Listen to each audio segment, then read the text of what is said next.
This is Tank's vlog for August 14th, 2017, wrapping up the day in sports.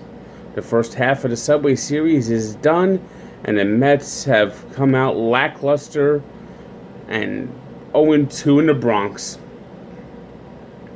Jacob deGrom didn't have his best stuff today, and the Yankees got off to a 4-0 lead, as the Mets just looked lifeless most of the night.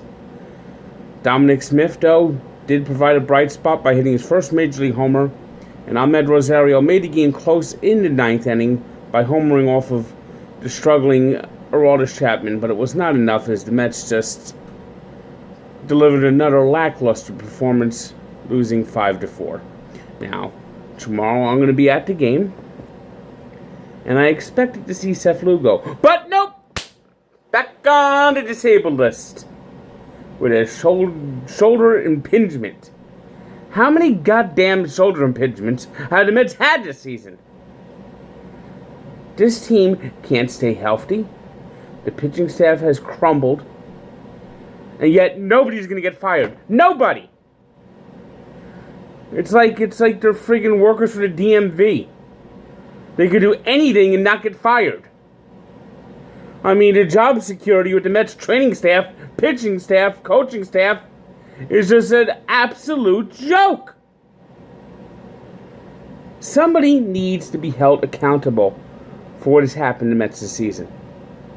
And there are people saying Terry Collins deserves a mulligan. No, he doesn't.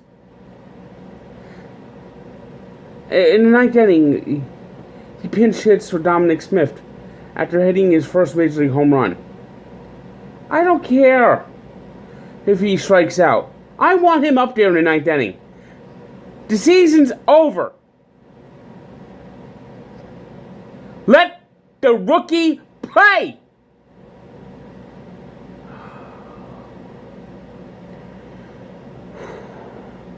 So tomorrow we get to see Robert Gsellman making his return from the gazebo list. Pathetic. Pathetic. It truly is pathetic.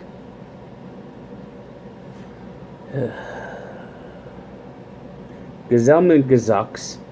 He's told by Gazandy Alderson that he's got to pitch better, and Gsellman says, I don't care. Way to go. Way to go. And this is why this team is in shambles. It's broken. And if they bring everyone back next year, it's going to get worse. They need to make wholesale changes. Terry's got to go. Sandy's got to go. The coaching staff's got to go. Dan Warthen has to go, especially Dan Warthen. The training staff has to go. They need new strength and conditioning coordinators. They need changes galore.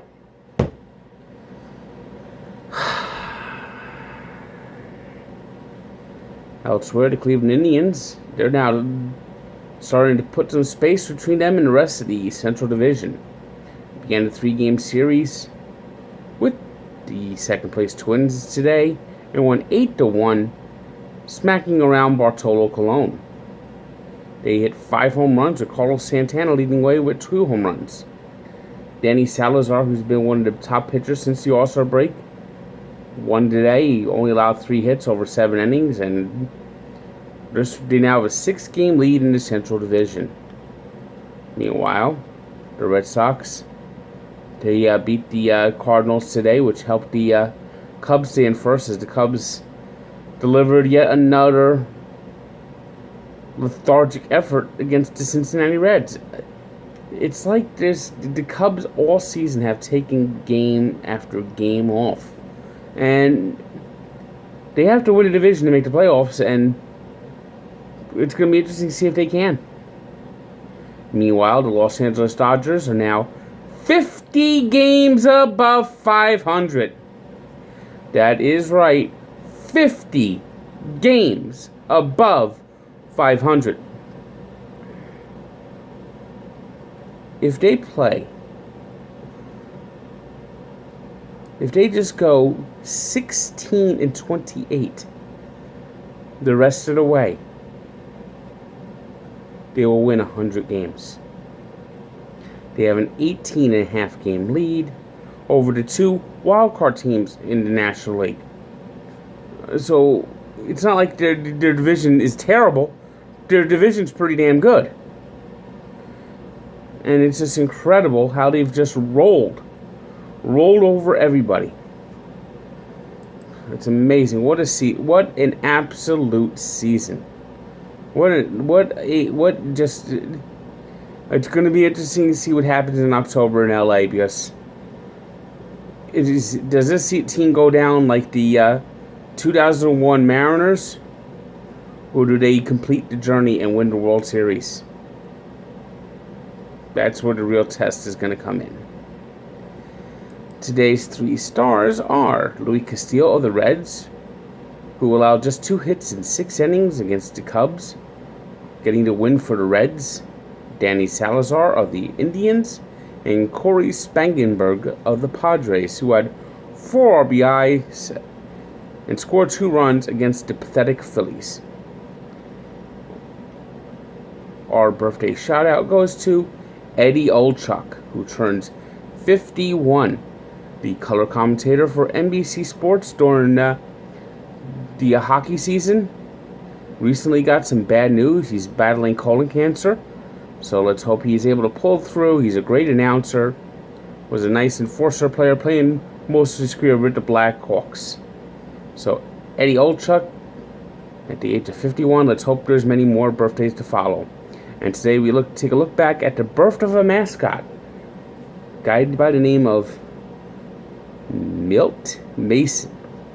Climbed the scoreboard in Milwaukee to try to attract more fans.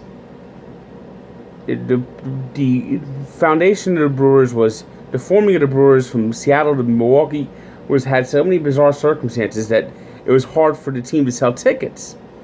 So the team wasn't drawing well in their first season in Milwaukee. So this guy went out there wearing a lederhosen, stood atop the scoreboard in County Stadium for 40 days. And when they finally drew 40,000, he climbed down. And a few years later, he passed away. But to pay tribute, the Brewers put someone else up on top of the scoreboard, giving birth to Bernie Brewer. So check out the full story at barstoolsports.com. And stop by the Sports Encyclopedia, where sports history lives. And keep an eye out. In a couple of days, we will begin our big NFL update for 2017. Good day.